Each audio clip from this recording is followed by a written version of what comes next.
ஸ்ரீமன்னாராயணா நாராயணா ஸ்ரீமன்னாராயணா நாராயணா ஸ்ரீமன்னாராயணா நாராயண பட்டதிரி உருகும் பரமனா நலம் தரும் நாராயணீயம் அருள் வழங்குமே தினம் நம்மை காக்குமே अजं रुक्मिणी प्राण संजीवनं तं परधाम कैवल्यमेकं तुरीयं प्रसन्नं प्रपन्नार्तिकं देवदेवं परब्रह्मरूपं भजे पाण्डुरङ्गं.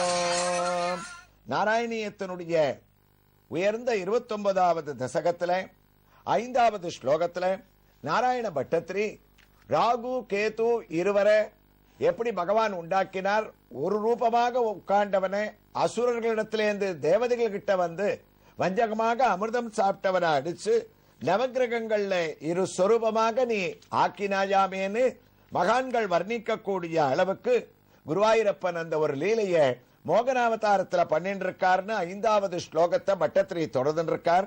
குருவாயூரப்பா, பகவானுடைய சரண தூளியை அடைஞ்சவாளுக்கு எந்த விதமான ஒரு பாபமும் வராது, அவர்களுக்கு நீ புண்ணியத்தையே அளிப்பேன்னு தெரியுது.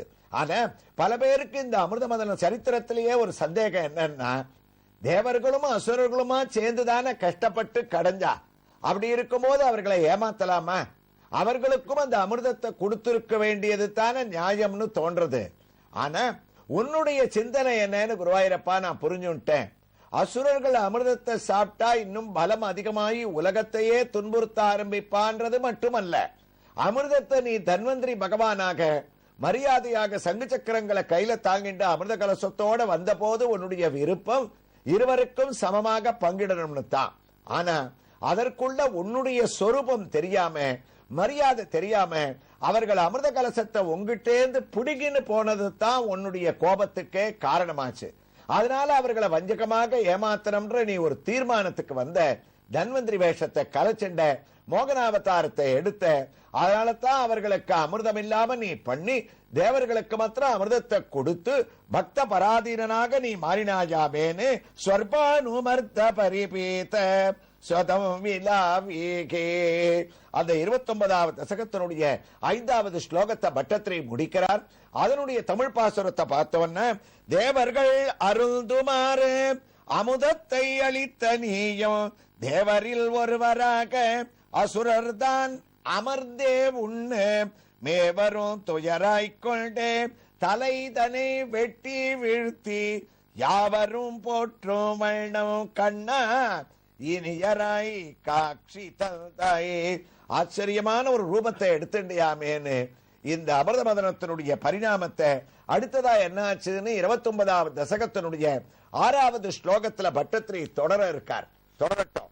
அதற்குள்ள நாம் இப்போது தரிசித்துக் கொண்டிருக்கக்கூடிய ஒரு திருக்கோயில் தமிழ்நாட்டில் வேலூர் பழைய பஸ் நிலையத்திலிருந்து சுமார் 1 கிலோமீட்டர் தூரத்திலேயும் நகராட்சியிலிருந்து சுமார் 1/2 கிலோமீட்டர் தூரத்திலேயும் அமைந்திருக்கக்கூடிய பாண்டுரங்கனுடைய திருக்கோயிலிலே இதோ ருக்மாயி சமேத பாண்டுரங்கன் மூலமூர்த்தியினுடைய திவ்ய தரிசனத்தை நாம் அடைய துவங்கிவிட்டோம். அழகாக இருபுறமும் துவாரபாலர்களை நாம் கடந்தோமே, ஆனால் துவாரபாலகர்களும் சதுர்புஜம் சங்கு சக்கரத்தோடு நம்மை வரவேற்க, முகப்பிலே அழகான கஜலட்சுமியானவள் நமக்கு தரிசனத்தை அளிக்க, இதோ ருக்மாயி சமேத பாண்டுரங்கன் மூலமூர்த்தியினுடைய திவ்ய தரிசனம். அழகான கிரீடம், மலர்ந்த தாமரை போன்ற உயர்ந்த திருமுகம். ஆகா, திருமுகத்தை எத்துணை நாள் வேண்டுமானாலும் நாம் தரிசித்துக் கொண்டிருக்கலாம்.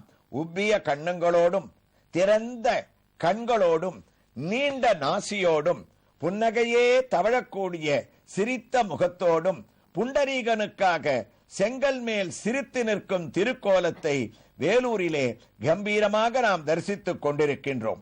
ஆகா, அழகான கல் பதக்கத்தை தான் தரித்துக் கொண்டு இடுப்பிலே 2 கைகளையும் கம்பீரமாக கிரீடோ ஜ்வலத் சர்வ திக் பிராந்த பாகம் சுரைரர்ச்சிதம் திவ்ய ரத்ன மணற்கைகை என்று நான் பாண்டுரங்கன் என்று தன்னுடைய இடுப்பிலே வைத்துக் கொண்டிருக்கக்கூடிய கையிலே காட்டிக்கொண்டு செங்கல் மேல் இருக்கக்கூடிய திருவடி தரிசனத்தையும் அளித்துக் கொண்டு காட்சியளிக்கக்கூடிய பாண்டுரங்கனுக்கு ஒரு புறத்திலே ருக்மாயி ஆனவள் அழகிய மகாலட்சுமியினுடைய சொரூபமான ருக்மிணி தேவியாக நின்ற திருக்கோலத்திலே பகவானுக்கு இடது பக்கத்திலே காட்சியை அளிக்கின்றார். கிரீடம், திலகம், கருணையான திருமுகம், முத்து மாலைகளைத்தான் அணிந்து கொண்டு பட்டு வஸ்திரங்கள் பளபளக்க அஜம் ருக்மணி பிராண சஞ்சீவனம் தம் என்ற ரீதியில் நம்மை அனுகிரகித்துக் கொண்டிருக்கின்றார். இவர்களுடைய திவ்ய தரிசனமானது பிதிர் சாபங்களை நீக்குவதாக இந்த தலவரலாறானது கூறுகின்றது. இதோ ருக்மாயி சமேத பாண்டுரங்கன் மட்டுமல்லாமல் இந்த கர்ப்ப கிரகத்திலே மற்றொரு சிறிய பாண்டுரங்கனும் நின்ற திருக்கோலத்திலே இடுப்பிலே கையை வைத்துக் கொண்டு அழகாக நமக்கு சேவையை அளித்துக் கொண்டிருக்கின்றார். இவர்தான் முதலில் பிரதிஷ்டை செய்யப்பட்டவர் என்று தலவரலாறானது கூறுகின்றது. ஆக இரு பாண்டுரங்கன் ஒரு ருக்மாயி தேவியின் திவ்ய தரிசனத்தோடு நாம் 29வது தசகத்தின் 6வது ஸ்லோகத்தை பட்டத்திரி எவ்வாறு துவங்குகின்றார் என்பதை ஸ்ரவணம் செய்யவும் நானும் துவங்கிவிட்டோம். பட்டத்திரியும் குருவாயிரப்பா தொத்த சுதாகரண யோக்ய பலம் பரேஷு தத்வா கதே தொய் சுரை கலு தே வியகிர்ணனே கோரோதமூர்ச்சதிரனே பலி தைத்யமாயா வியாமோகிதே சுரகணே தொமிகா விராசிகி. குருவாயிரப்பா, நீ தேவதைகளுக்கு மாத்திரம் கிடைக்கும்படியாக அமிர்தத்தை கொடுத்த உடனே தேவர்கள் அமிர்தம் எடுத்துட்டான்னு அசுராளுக்கு தெரிஞ்சது. இதனால பெரிய கோபம் வந்துருத்த அசுராளுக்கு. மோகனாவதாரம் எடுத்து யாரோ நம்மளை ஏமாத்திட்டா அப்படின்னு அவ உன்னை தேடுறதுக்குள்ள நீ என்ன பண்ண, மோகினி ரூபத்தை கலைச்சுட்டு சங்கு சக்கரத்தை கையில எடுத்துட்டு சிரிச்சுண்டு நான் தான் மகாவிஷ்ணுன்னு அவர்களுக்கு இன்னும் கோபத்தை மூட்டி விட்டுட்டு நீ பாட்டுக்கு அந்த இடத்தை விட்டு மறைஞ்சு போயிட்ட. அப்ப அதனால அசுரர்கள் வெறித்தனமாக தேவதைகள் பேர்ல கோச்சுண்டு தொத்த சுதாகரன யோக்ய பலம் கரேஷோகோ எங்கிட்டக்கேந்து புடுங்கின்றதுக்கு உங்களுக்கு இந்த தண்டனை தேவைத்தான் அப்படின்னு தன்வந்திரி ஸ்வரூபத்தை ஞாபகத்துல வச்சுன்னு நீ போயிட்ட. தேவதைகளுக்கும் அசுரர்களுக்கும் பயங்கரமான யுத்தம் நடந்தது. அந்த யுத்தத்துல அமிர்தத்தை சாப்பிட்டிருந்தா கூட தேவதைகளால தாக்கு பிடிக்க முடியல. ஏன்னா தங்களுக்கு கிடைக்கலையேன்னு வெறி, கஷ்டப்பட்டதுக்கு பலனை நாம அடையலையே என்ற ஒரு கோபம். யாரோ மகாவிஷ்ணு நமக்கு வந்து கூட கடைய சொல்லி அவர் பெண் வேஷம் போட்டுட்டு நம்மளை இப்படி மயக்கிட்டாரே அப்படின்னு இத்தனையும் ஒன்னா சேர்ந்து மகாபலி அங்க இருக்கக்கூடிய அசுரர்கள் எல்லாம் யானை, சிங்கம், பருந்து, நரி, செம்மான், ஆடு, பன்றி, திமிங்கலம் அப்படின்னு இவ்வளவு பேர்ல ஏறிண்டு அசுரர்களை எதிர்க்க ஆரம்பிச்சா. ஐராவதம்ன்ற யானை பேர்ல ஏறின இந்திரன் கூட ஒன்னும் பண்ண முடியல. மகாபலி அவனை அடிச்சு இந்திரன் மயக்கமாயிட்டான். உபேந்திரனை காலநேமி அடிச்சான். பிரம்மாவை விரோச்சனே அடிச்சு மயக்கமடியும்படியாக பண்ணிட்டான். அக்னி பகவான மகிஷாசுரன் எதிர்த்தத அக்னி பகவானால குருவாயிரப்பா தாங்க முடியல. மாலி, மால்யவான் இவர்கள்லாம் சேர்ந்து வாயுவை அடிச்சா. இவ்வளவுக்கும் மூல காரணமா இருந்தவர் யாரு? இவர்களுடைய குலகுருவான சுக்கராச்சாரியர். அவருடைய ஆசீர்வாதத்தை வாங்கிட்ட அவர் குருவனுடைய அருள் ஒத்தனுக்கு இருந்துருத்துன்னு சொன்னால் பகவானே வந்தா கூட அவனை ஒண்ணுமே பண்ண முடியாது. அந்த குருவனுடைய ஆசீர்வாதத்தை மகாபலியினுடைய ஒரு தலைமையில இத்தனை பேரும் வாங்கிண்டா. சுக்கராச்சாரியாரே குபேரனை எதிர்த்த அவனை மயக்கும்படியாக பண்ணார். வானாசுரனுடைய அடி தாங்காம சூரியன் விழுந்தான். ராகுவனுடைய அடி தாங்காம ராகுவ காமிச்சு கொடுத்தவன் சந்திரன் தானே. அதனால ராகு அந்த யுத்தத்தை நேர சந்திரனுடைய போட்டு என்னையா நீ காமிச்சு கொடுத்தேன்னு சொல்ல குருவாயிரப்பா மகாபலியானவன் மாயா யுத்தத்தை பண்ண ஆரம்பிக்க அந்த மாயா யுத்தத்துல வியாமோகிதே சுரகனே தொமிகா விராசேகே எல்லாரும் மயக்கமிடும்படியாக ஆனாலாமே. அப்ப இவாளுக்கு வேற கதி யாரு? இப்படி கஷ்டப்படுற சமயத்துல மகாவிஷ்ணுவான குருவாயிரப்பனான ஒன்னத்தான சோஸ்திரம் பண்ணணும். நீ இருக்க தைரியத்துல நாங்கள்லாம் இங்க சந்தோஷமா அமிர்தத்தை சாப்பிட ஆரம்பிக்கச்சே எங்களுக்கு இப்படி ஒரு பெரிய சோதனை வந்துருத்தே. கிருஷ்ணா, ஸ்ரீயப்பதியான நாராயணா, நீயும் சங்கு சக்கரத்தை அசுராளுக்கு காமிச்சிட்டு ஒரு கோபத்தை உண்டாக்கிட்டு எங்கேயோ மறைஞ்சு போயிட்ட. எங்களுக்கு தரிசனத்தை கொடுக்கணும், எங்களை காப்பாத்தணும்.